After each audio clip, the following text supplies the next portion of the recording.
शिवाजी महाराज यांच्या जयंतीनिमित्त ग्रामपंचायत कोळासा तालुका बाळापूर जिल्हा अकोला येथे मोठ्या प्रमाणावर जनसामान्यांना सोबत घेऊन श्रमदान करण्यात आले। यावेळी अभिनंदन पारसकर यांनी गावामधील जनसामान्यांना, शेतकऱ्यांना व शाळकरी मुलांना पोखरा या योजनेची व पाण्याचा वापर, पाण्याचा ताळेबंद या संदर्भात माहिती सांगितली। क्षत्रिय कुलावतंश सिंहासनाधीश्वर महाराजाधिराज श्रीमंत योगी श्री श्री छत्रपती शिवाजी महाराज की जय। शिवाजी महाराज की जय। शिवाजी महाराज की जय।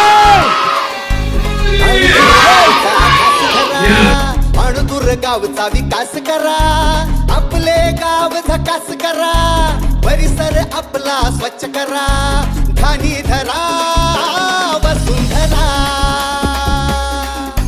माझी वसुंधरा।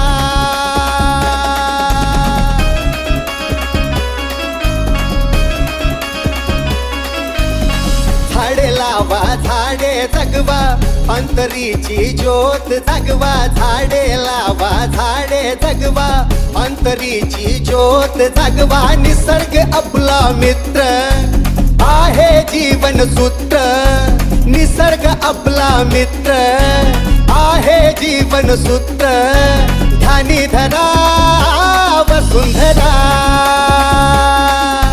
माझी वसुंधरा।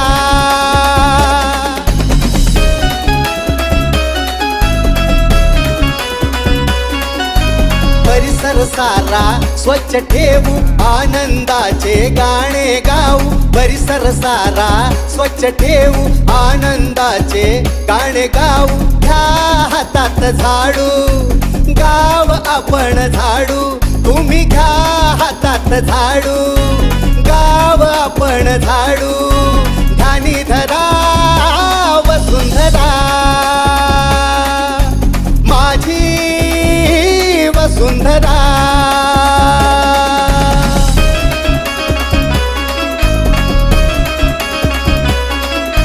गावात करू नका कचरा, जीवाला होईल खतरा खतरा। गावात करू नका कचरा, जीवाला होईल खतरा।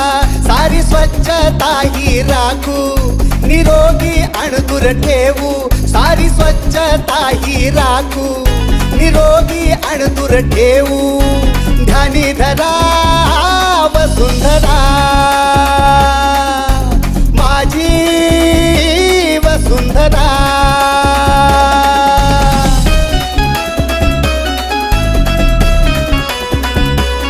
आज घेऊ हातात हात काण ये प्रकल्प। या प्रकल्पाअंतर्गत बऱ्याचशा वैयक्तिक योजनेचा त्याच्यात समावेश केलेला आहे। शेतकरी वर्गाला जर वैयक्तिक शेततळे वगैरे लागत असतील, स्प्रिंकलर वगैरे मशिनरी, मोटरी, शेतकरी गटाला जर काही साधन सामुग्री किंवा योजना लागत असेल त्यामध्ये बऱ्याच एक 14 ते 15 योजना आपण याच्यामध्ये समाविष्ट केलेल्या आहेत। त्याचप्रमाणे सर्वात महत्त्वाचा विषय याच्यामध्ये वर्ल्ड बँकेच्या संयुक्त विद्यमानाने आणि सहकार्याने आपल्याला एक 6,000 कोटी रुपयाचा एक फंड ज्यांनी आपल्याला निर्माण करून दिलेला आहे। तर पाण्याविषयी आपल्याला काम करायचं आहे। आता बरेच आपल्या गावामध्ये CNG बंधारे आहेत, आपले CNG जे आता भरलेले आहे। आपण सरांनी प्रस्ताव पण दिलेला आहे नाला खोलीकरणचा, 2 प्रस्ताव आपल्याकडे आलेले आहेत। त्यामार्फत आपल्या जमिनीमध्ये पाणी मुरवायची एक कन्सेप्ट आपली क्लिअर होणार आहे। कारण जुनी जे CNG आपले बंधारे बांधलेले आहेत त्यातून आपण लवकरच गाळ काढून आपल्या जमिनीमध्ये पाणी मुरवायची प्रोसेस चालू करणार आहोत। कारण सध्याची परिस्थिती पाहता गावोगावी एक उन्हाळ्यामध्ये बोरवेलचं पाणी खाली चाललेलं आहे सर। आपल्याला पाण्याचा ताळेबंद हा सर्वात महत्त्वाचा घटक आहे। जसं आपल्या घरी जर एक भरून पाणी जर असलं आणि आपण जर घरामध्ये 5 जण जर पाणी पिणार असलो तर आपण पाणी जपून वापरतो, आपण व्यस्त पाणी गमावत नाही। त्याचप्रमाणे गावातील सुद्धा एक जलसाठा हा लिमिटेड असतो कोणत्याही गावाचा। त्या अनुषंगाने त्याचं आपल्याला बजेट तयार करायचं आहे की बाबा आपल्या गावामध्ये गुरंढोरांना किती पाणी लागणार आहे, पिण्यासाठी पाणी किती लागणार आहे, वापरण्यासाठी पाणी किती लागणार आहे, या सर्वांचं कॅल्क्युलेशन करून आपल्याला पाण्याची साठवण क्षमता वाढवायची आहे। मग त्याच्यामध्ये तुम्हाला विविध बंडिंगच्या द्वारे किंवा शेतीमध्ये शोषखड्डे करायचे असतील, जलतारा करायचं असेल MRGS मधून किंवा विविध योजनेच्या सहकार्यानं, ग्रामपंचायतचं पण त्या सहकार्य आपण घेऊ शकतो। कारण की एकटी पोखरा ही योजना नसून बाकीच्या सुद्धा आपल्याला योजनेचे अभिसरण त्याच्यामध्ये करता येते. प्रत्येकानं आपापल्या घरासमोर शोष खड्डा जरी एक तयार केलेला असला ते आपल्या घराचं सांडपाणी आपण कशा पद्धतीने मुरवायचं याचं जरी व्यवस्थापन केलं तरी भरपूर होईल. कारण की प्रत्येक सगळी योजना शासन राबवते, परंतु आपण तळागाळात जाऊन आपले पण काहीतरी कर्तव्य बनते. आता ठीक आहे, आपला लोकसहभाग जो कमी जरी लाभत असेल, पण काहीतरी जनजागृती म्हणून आज जरी या कोळसा गावातले 10, 20, 25 लोक जरी आज इथं हजर असले, यांनी मिनिमम गावात जाऊन 10 लोकांना जरी सांगितलं की बाबा अशा पद्धतीचा प्रोग्राम आपल्या गावामध्ये झाला, आपल्या पोरांना या पाण्याविषयी महत्त्व पटवून दिलं, झाडाविषयी महत्त्व पटवून दिलं. आता सध्या सर सस्टेनेबल डेव्हलपमेंट गोल्समध्ये पर्यावरणावर सर्वात मोठा भर दिला गेलेला आहे. वर्ल्डमध्ये आता सध्या जे टेम्परेचर आपण बघत आहोत हे 2 ते 2.5% चालू वर्षात टेम्परेचर वाढायचे शास्त्रज्ञांनी अंदाज व्यक्त केलेला आहे. आता आपण साधा विचार करा, सध्या आता एक 10:30-11 वाजत आले, आपण सध्या उन्हात थांबू नाही शकत सर. आता येणारा काळ आणि 2 ते 2.5 डिग्री सेल्सिअसनं जर तापमान वाढलं तर आपल्याला 10 वाजताच घरात बसावं लागतं. त्या अनुषंगानं आजपासूनच आपल्याला काहीतरी झाडाविषयी आत्मीयता किंवा झाडं लावायच्या संदर्भात ठोस पावलं उचलावे लागतील. आणि हे सर्व कार्य आपल्याला सगळ्यांना मिळून करायचं आहे. हे काही फक्त एकटे शासन, आम्ही सर आहेत, आम्ही 2-3 जण येऊन तुमच्या गावामध्ये काही 1-2 दिवसात इथं कार्य होणार नाही. तुमचं काहीतरी स्वतःचं यामध्ये इन्व्हॉल्वेशन असणं महत्त्वाचं आहे. याच्यासाठी की बा हे काम करा वगैरे असं काही कोणी सांगणार नाही. त्याचप्रमाणे मृद संवर्धनाचे पण कामं तुम्हाला करायचे आहेत. आता प्रत्येक आपण शेतकरी आहोत, आपण सर्वजण काय करतो, बांधबंदीच्या माध्यमातून सगळं पाणी शेताच्या बाहेर काढून द्यायचा प्रयत्न करतो. आणि वातावरण पण तेवढं बदललेलं आहे की एका वर्षाचा पाऊस हा 1-2 दिवसात पडून मोकळा होऊन जातो.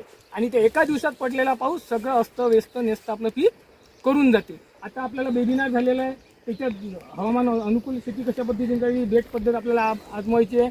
उन्हाळ्यामध्ये शक्यतोवर पाण्याचा वापर आपल्याला कमी करायचा आहे. जो अपव्यय आपण करतो तो आपल्याला कमी प्रमाणात करायचा आहे. त्याचप्रमाणे स्वच्छतेच्या माध्यमातून आता सर्व शाळकरी मुलं इथं आहेत. ठाणी धरा वसुंधरा माझी वसुंधरा.